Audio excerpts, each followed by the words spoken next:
भूपेन हजारिका। भूपेन हजारिका भारत के पूर्वोत्तर राज्य असम के एक बहुमुखी प्रतिभा के धनी गीतकार, संगीतकार और गायक थे।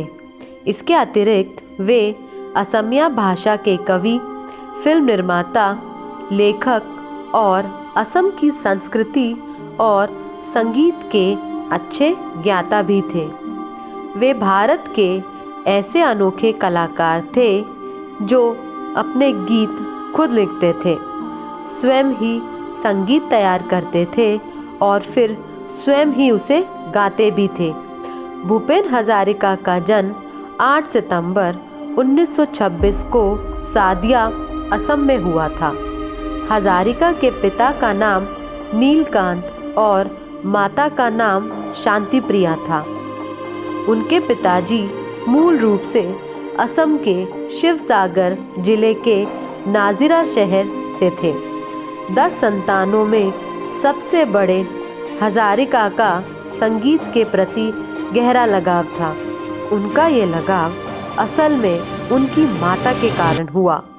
उनकी माता असमिया संगीत की अच्छी जानकार थी और उन्होंने हजारिका को पारंपरिक असमिया संगीत की शिक्षा जनघुट्टी के रूप में दी थी।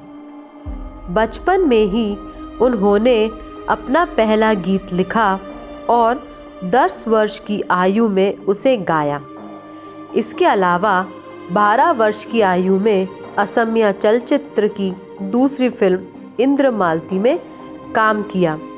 उन्होंने 13 साल की आयु में तेजपुर से 10वीं की परीक्षा पास की। फिर आगे की पढ़ाई के लिए वे गुवाहाटी चले गए। 1942 में उन्होंने बनारस हिंदू विश्वविद्यालय से राजनीति विज्ञान में एमए किया। उसके बाद वे विदेश चले गए तथा न्यूयॉर्क स्थित कोलंबिया विश्वविद्यालय से उन्होंने डॉक्टरेट पीएचडी की उपाधि प्राप्त की। अपनी पढ़ाई पूरी होने के बाद हजारिका ने गुवाहाटी में ऑल इंडिया रेडियो के लिए गाना शुरू किया। इसके बाद हजारिका बंगाली गानों को हिंदी में अनुवादित करके उन्हें अपनी आवाज़ भी देते थे। उन्हें कई भाषाओं का ज्ञान था।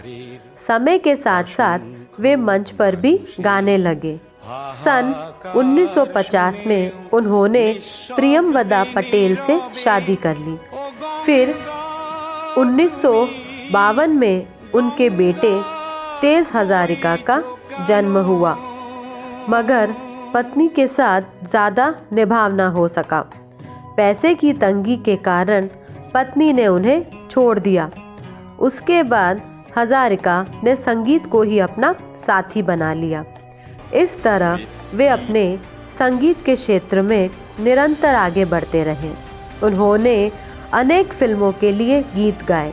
इनमें से कुछ प्रमुख फिल्में हैं रुदाली, मिल गई मंजिल मुझे, साज, दरमियाँ, गजगामिनी, दमन, क्यों आदि।